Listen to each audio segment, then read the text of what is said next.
Hello, everyone. Welcome back. If you were in our previous session, our next speaker has joined us, Maayan from AccessNow, and I'd like to welcome Case Thomas to introduce her and to bring her on stage.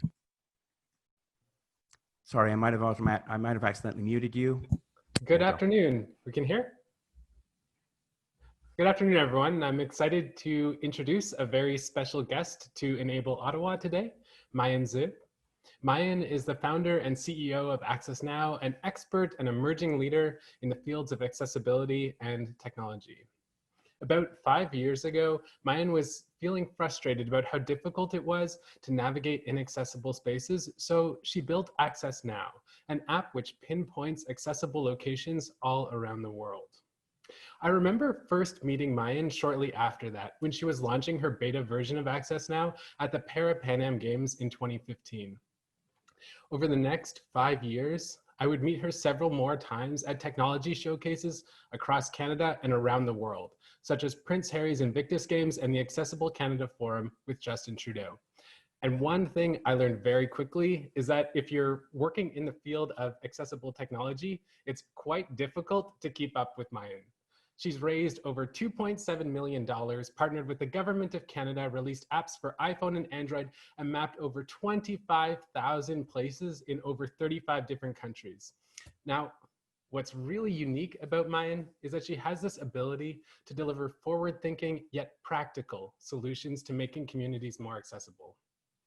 From CBC to Vice News to New York Times to the World Economic Forum, it seems like everyone is looking to Maayan right now for her expert advice and innovative solutions.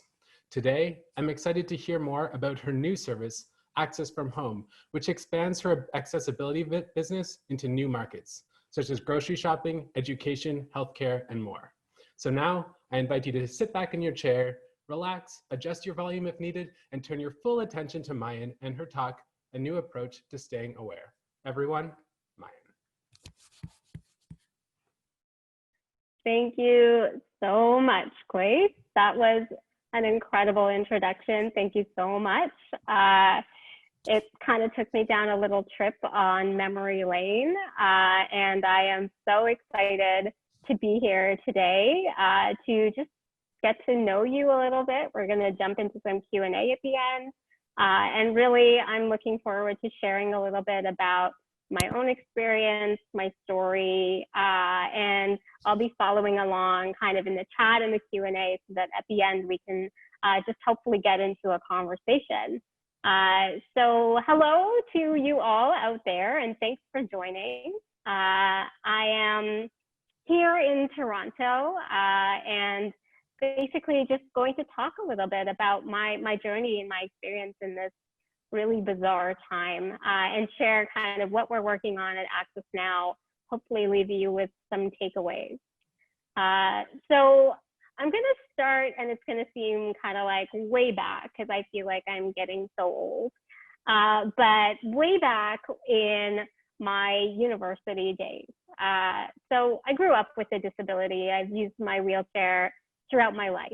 And, you know, I've always come across barriers when it comes to navigating spaces and dealing with steps and trying to figure out how to get to the accessible route so that I can do that thing that I want. And I found that there was this chapter in my life where I started working as a photographer where it became almost overwhelming. So for a while, I was really excited about photography in high school, and into university, I started taking photos. And when I graduated, I wanted to jump into this career as a photographer. And so I started setting up meetings and scheduling portfolio viewings with anyone who would meet with me. And I started planning these photo shoots and looking for locations. And it was a pretty active job. And I found that I had to work like 10 times harder than my best friend, who was also working as a photographer at the time. We'd kind of graduated together and started this this pursuit to both work in the creative field.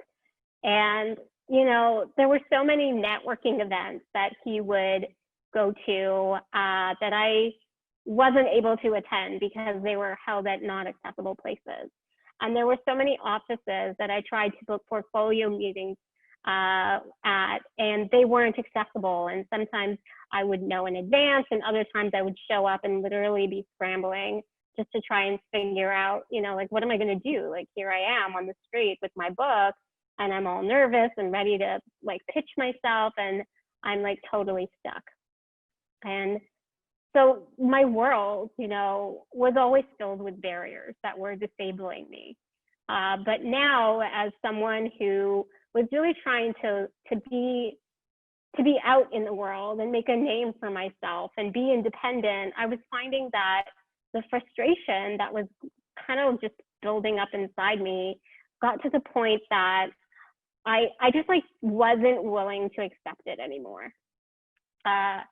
And so, you know, I got creative, and I started planning photo shoots outside, and I started like basically trying to figure out all the different ways that I could do things. And that eventually led me to really obsessing about this need and this challenge of getting out into the world and always trying to search for information about accessibility. So I went back to school, which honestly, like, I thought I would never do in my whole life. I was like done forever, but here I was. I enrolled to go back to school, and I wanted to start researching and focusing on accessibility in my city and kind of throughout Canada, and figure out like what people were doing to solve this problem and just kind of become informed. And through the process of my master's, I started developing this idea, which eventually would be called AccessNow. So in 2015, at the end of my master's, launched this almost embarrassing version of a website, and basically just said, hey, like, friends and family and anyone who's interested, here's a map, and it's showcasing places in Toronto. And if you know anything about accessibility, please share it. So that kind of went really quickly into the hands of many people beyond my network, and people started sharing, and then we were in the news, and then Toronto Star and CBC, like it just kind of exploded. And it was really exciting to see that momentum. People were taking note and looking forward to contributing. And it was kind of like that first glimpse of like, wow, there's a community, and we can work together on this. So flash forward to 2019, 1 year ago, we were at the point where we had built a massive global community. We had reached people throughout the world and had shared information about places on AccessNow in 34 countries. And it had really grown into building this really grassroots, exciting movement.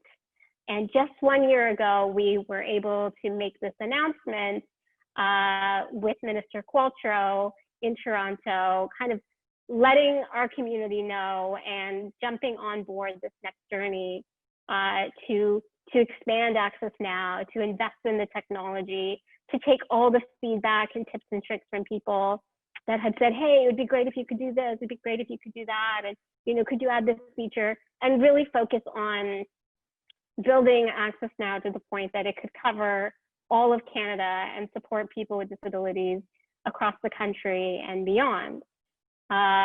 So we got to work, and we're a small team of 8 people, basically hustling to respond to, hey, could you fix this thing, or can you add that thing, or can you send me information about this, and connecting with people, and we've been busy.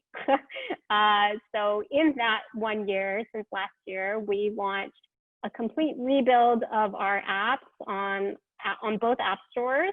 We relaunched our website and have really focused on investing in our technology, with the plan that come spring, we would be able to get back out into the community and connect with people.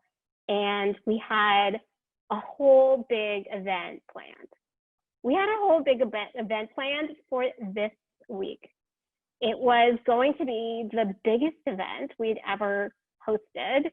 And we had spent so much time and energy focusing on amplifying this to like the biggest level we've ever tried to achieve. So we had people across Canada, and we had these incredible partners lined up, and basically everything was ready to go.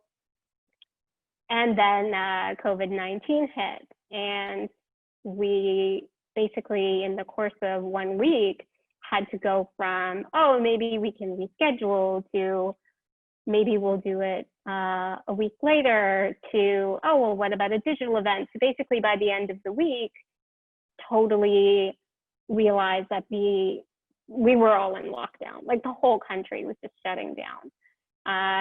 So no one was going outside, and this event just wasn't going to happen. And more than that, we realized, what do we do now?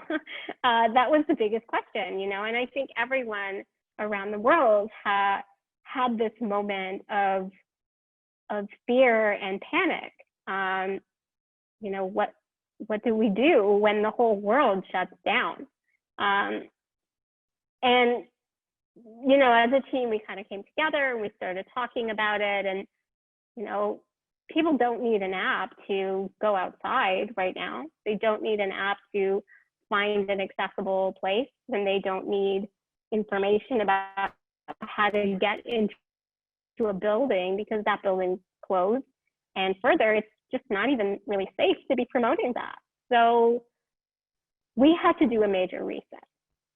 And so we took a minute and we started talking, you know, about what does accessibility mean during this time, and asking questions like, what is our role and how can we help? And, you know, listening to the community and what people online were saying, and what were the basic dire needs that people were vocalizing.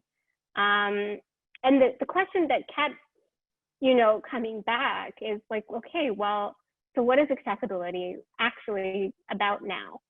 Because if initially our plan was to help people navigate the built environment, you know, it's not something that people can do. It's not about navigating spaces, but the more that we talked about it, the more that we realized that our real power as a company was about connecting people. So as a platform, AccessNow has been able to connect people to accessible places, connect people to accessible experiences. And that concept of connectedness became really what we focused on. And for the first time, the whole world was experiencing a lack of access. World was perhaps experiencing elements of what it feels like to live with a disability and not be able to do the things you want to do, not be able to access the grocery store, not be able to go somewhere and do the thing you naturally would like to. People were experiencing barriers. And not just people with disabilities, but people globally around the world. And that, to me, is really a unique moment and a very powerful moment, because, oh, can you hear me okay? I'm seeing, is anyone else experiencing choppy audio and video? Maybe just jump in the chat and let me know if you guys can still hear me. It was intermittent. Okay, so I will resume. Perfect. Thank you, guys. Okay, good. That's wonderful. Thanks for the feedback. So because everyone was isolated and because everyone was in their homes, we were all experiencing a similar challenge of feeling trapped, of experiencing barriers. And really, there is something very special about that. And of course, this pandemic has been one of the hardest things for people in so many ways. And I would never, ever wish or want that. But there is a silver lining, because through this shared experience, we have an opportunity to build empathy and do that on a global stage. And we're starting to see that. We're starting to see people connect online in numbers that I don't think I've ever seen before. People rallying around movements. Even this week, the inspiring level of connectedness that is celebrating and focusing on change around the Black Lives Matter movement, to me, is a real testament to what happens when everyone is isolated and yet connected, or can be connected around a shared cause.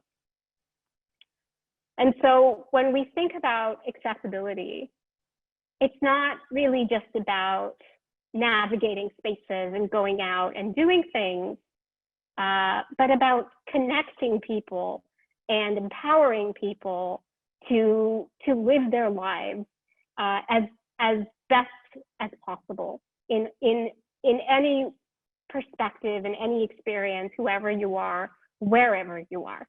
So accessibility then means it's also about digital accessibility. It's about remote events. It's about the ability to do things perhaps in an out-of-the-box fashion that is not the norm or not what everybody else is doing, but getting creative and finding new ways to stay connected.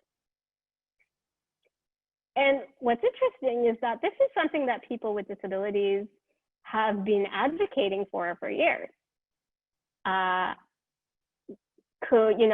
can't come into the office every day, or can I work remote, or is it possible for me to attend online, or is it possible for us to jump on a phone call instead of an in-person meeting? There are so many different accommodations, and I don't love that word, but I'll use it because it's known that people with disabilities have advocated for. And all of a sudden, those accommodations have become the norm. All of a sudden, digital is default. All of a sudden, having a meeting is online. Having an event is through Zoom. And it has opened up and connected people around the world in a new way. So when we looked at that as a team, looking at the power and the potential to use technology to connect people and to empower people, we looked to expand our definition of accessibility. So we came up with this concept called Access from Home. We expanded our platform to include businesses that were offering solutions and services to people who were at home, because all of a sudden now the whole world was at home. And it actually forced us as a team to think more broadly and actually create a more inclusive experience. So AccessNow initially was an app that allowed people to search for, rate, and discover places based on level of accessibility.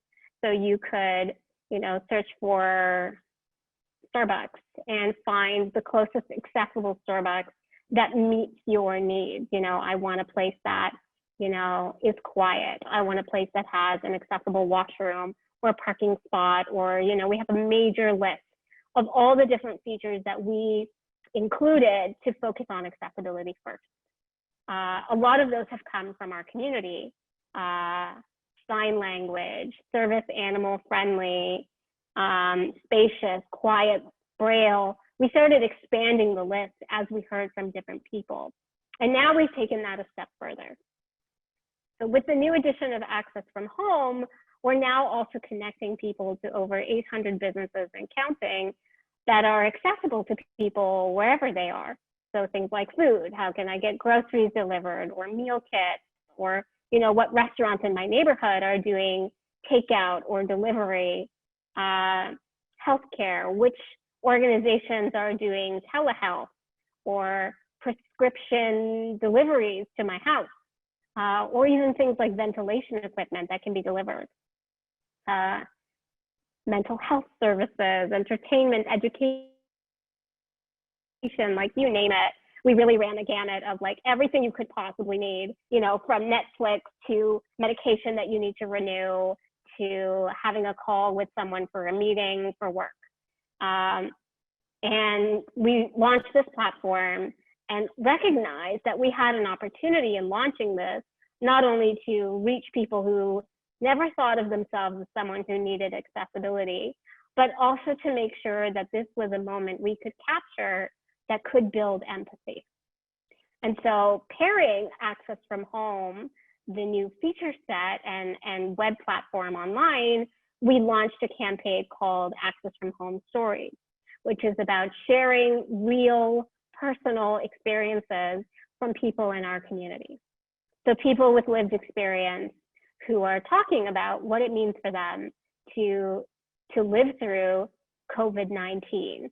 What does it feel like to be someone, you know, who is immunocompromised and not be able to see their family members or their friends, or not be able to get, you know, the typical care that they might, or maybe there's good things that have come out of it. So whatever it is, we just wanted to create real authentic moments where people could share their stories. Because what we kept seeing in the news was, you know, COVID-19 is really harsh and really hitting the immunocompromised communities or people the hardest. And what bothered me the most about that was like, we're not this like big blob of people. We're not just like a blob of immunocompromised eyeballs or human beings. Like each person has a story.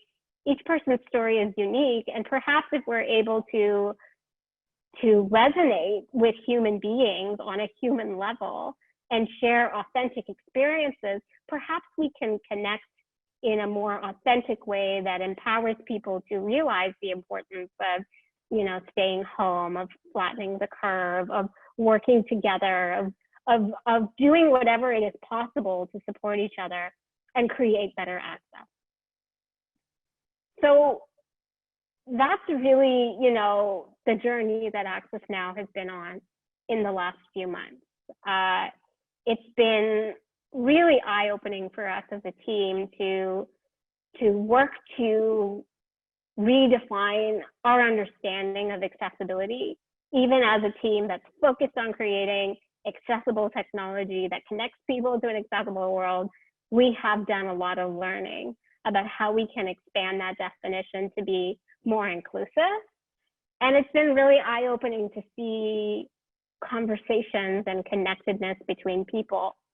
I do think that we are in a very unique moment where empathy has become so critical to getting through the day. You know, from figuring out how to do a remote job to feeling, you know, stable and supported by people in your community, even if it's remote, by taking active choices to reach out to someone. I found, you know, there's so many people who I started talking to that I haven't talked to or thought about in so long, because all of a sudden people were actively choosing to connect with each other, check in on each other, see what's going on. Hey, you know, I know you can't get out of your house to even go get groceries. Like, is there something I can bring you? It's something I started hearing a lot from different people. And that kind of brings me to the close of like the formal part of my talk, which is what's our role? You know, as a community, how can we seize this moment in the most positive way? It's not all roses. It's like hard as, I won't swear. It's hard. And it's okay to experience those moments of hardship, but maybe through those moments, we can create something positive. So, you know, the few bullet points I kind of took away when I was thinking about what could I share that's like helpful, and how could people come away from this talk and think, oh yeah, like I could do these things. So I'll say three. The first one is these moments to build empathy. And it's a kind of an obscure thing, but think about, you know, connecting with each other, asking questions, and coming from a place of really trying to put yourself in somebody else's shoes if they wear shoes. Right? If not, just try to put yourself in their perspective. I am not wearing shoes right now, for the record, and I almost never wear shoes anymore because I am like literally always in this house. The second point is about amplifying each other's initiatives. So if you see somebody who's doing something amazing to help contribute to a more accessible experience or sense of connectedness, or something that you feel is just really awesome, share it.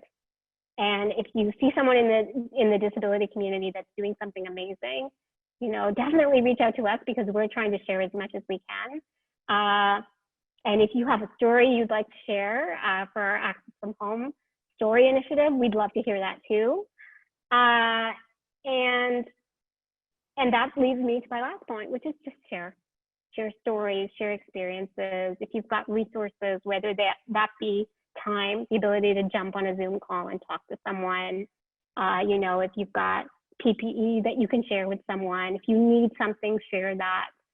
And I think together, in the ability to be isolated yet connected, we have a real opportunity to unite the accessibility community in a way that people can listen because they're now experiencing something on a personal level that they might have dismissed before. So that's like the formal part. I really believe in the accessibility community that we are a part of. I'm honestly just blown away every day by what I'm seeing online, and I think that together we actually can create that, you know, accessible utopia that I know if you're in this Zoom call, you probably already believe in. Okay, so maybe we'll just jump into some Q&As, and I see some chat, and it seems like a lot of you are not wearing shoes. You know, welcome to the club. Glad to hear it. We can, let's take some questions. So John, I know you're on the call. If you picked up on any question that you think is worth bringing up, maybe feed that to me for now. Sure, I haven't sure. had a chance to do that. Yeah, no problem. We have the first question. Can you hear me? Yeah. Yeah, okay, good. So the first question we have is from Brent, and he's asked, how can we make a place accessible so we can break barriers? Great question.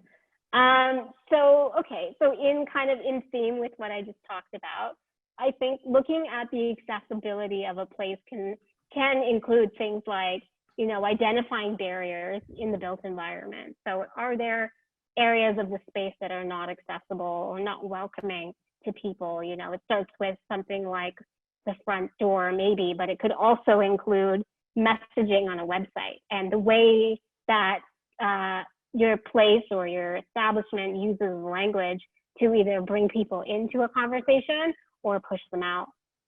Look at digital accessibility. Do you have a website that is actually accessible? Do you have services now in this new age that are accessible from home? And there are tons of resources online about all of this, you know, experts who know how to assess the built environment, whether you look at, you know, Rick Hansen Foundation certification, or you look at, you know, all of the different versions online that can kind of start to get you to that point. And even before that, you could use AccessNow to look at your place and actually determine, like, does it have an accessible parking spot? Check. Does it have, an accessible washroom? Check. You could go through our list as like a first step and share that review. So built environment, digital accessibility, and what you can do to share from home would be my takeaways right now. Great, thank you so much. We've got a couple of questions about AccessNow, so I'm just going to try and sort of combine a couple of them so that we're sort of getting to everybody. We've got people asking, they're not entirely sure what AccessNow actually does. We've also got someone asking about how accessible your apps and website are for people who are blind and use screen readers, and also further someone else asking what the app looks like. Sure. So best way to find out is to download the app. It's AccessNow, one word. You can download it in the Apple App Store or in the Google Play Store. And we also have a web version, so you should go to accessnow.com and you can kind of learn from there. But kind of in a really short snippet, AccessNow is connecting people to accessible places and experiences. So you can search for a specific place like pizza, or you could look for literally anything you need on a map and search for reviews that have been shared that signal how accessible that place is. And we've done it in a way that it's really built on community involvement. So if you are somewhere, you can share that information, you can add to it. And if you have, anything that you want help with, you can also share that with your community and say, hey, if anybody knows, please add information. You can add reviews, as many as you want. And it includes all different types of accessibility. And if you find anything that's not accessible on the app in terms of a digital screen reader friendly experience, we want to know. We work hard to make it as accessible as we can, but we know we're not perfect and it's a journey. We're always trying to make it better. So when we launch new things, if you're interested in getting involved, we would love to hear that feedback, and you can reach out through our website.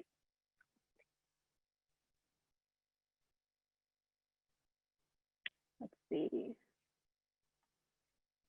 Looking at questions.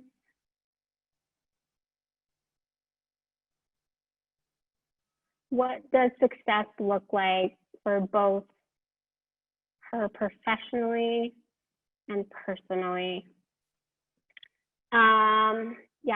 Okay. There's like so many things going on. So it's accessnow.com. Yes, that's the website. Or accessnow.ca, because we're also proudly Canadian. And now to the question about what does success look like for me professionally and personally. I would say that that's like a good question. Professionally, I'm committed to taking AccessNow to the biggest heights possible. We want to connect as many people around the world as we can and really work to contributing to that accessible future that I know is coming and is a reality as we kind of add one pin every day. Personally, like, it's really very much the same. Like, I think I'm completely consumed. I can't tell you like how deeply I am inspired by the community, and anything that we can do to amplify that, that is what gives me like the most fulfillment.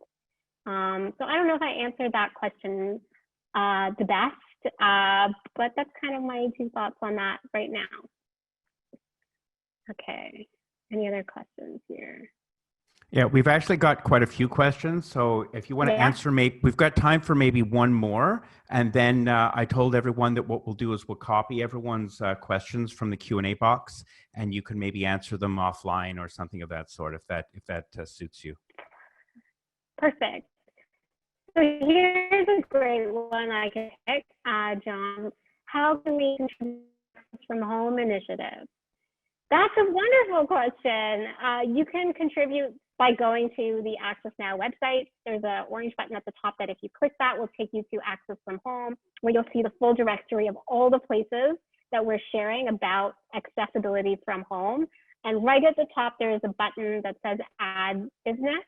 If you click that, you can share with us information about a business or a service that is accessible services from home, and that becomes verified and very quickly becomes part of the Access from Home directory. So it all goes live, and a lot of it is thanks to people's contributions and the work that we're doing behind the scenes.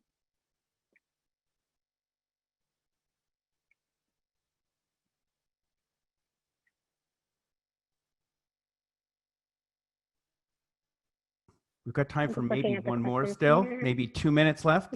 Let's squeeze a little one. Do you see in. one that you love, John? So many, oh my gosh. There's 29 at this point, so we're getting to the point where we're really getting overwhelmed here. Cool. Here's a good one. This one applies to what we're doing now. It's from Caitlin. She says, any tips on navigating accessibility for virtual events? For example, Instagram, Facebook live sessions. Okay, really great question. Thank you, Caitlin. And actually, just yesterday, we posted on our Instagram page a really simple walkthrough. Use alt text to create more accessible posts. Sorry, how to create more accessible posts on Instagram. So if you're not familiar with alt text yet, check out our Instagram page or visit our blog, and you can learn. That's just like a simple one. But, you know, we've also started looking at the different platforms. I'm curious to know which one you find more accessible between Zoom, Teams, Google Hangouts, Google Meet. You know, we're putting together we have a list of different ways that you can work remote and showing accessible options. I think right now, more than ever, there's a lot of changes and innovation happening in this space. So things are really exciting to be a part of if you're into digital accessibility or connectedness, because now the whole world needs it on a whole new scale. So that would be kind of how I would start looking at it. But I would say, you know, having the ability to include captions is really integral. You know, we were love to see that there was actually also an interpreter for basically every session. Oh, I see I'm getting a little unstable connection, so I will speak slowly. But there's a lot going on, and I think it starts with asking, you know, that question, Caitlin, that you asked, how can I make sure that my events are accessible? And when you start, you know, you can connect with influencers in the space that are really, really open and eager to share. I didn't volunteer every influencer, but there's a lot out there who've been sharing tips and tricks on how to create accessible content. And we share a lot on our blog as well, so you can connect with us that way if you want to learn more. Great. Thanks so much for your presentation today, and thanks to Quace for his stellar introduction. We're going to be taking another 10-minute break now. Just please make sure you check the chat. I've put in a link for our mailing list. If you want to make sure that Maayan will try to get to everyone else's questions and answer them as best she can, we're going to share those answers through that medium, if that works for everyone. So thanks very much, and we will see you all in 10 minutes when we come back for Jeff Wilbon from Canada Post. Thanks again, Maayan.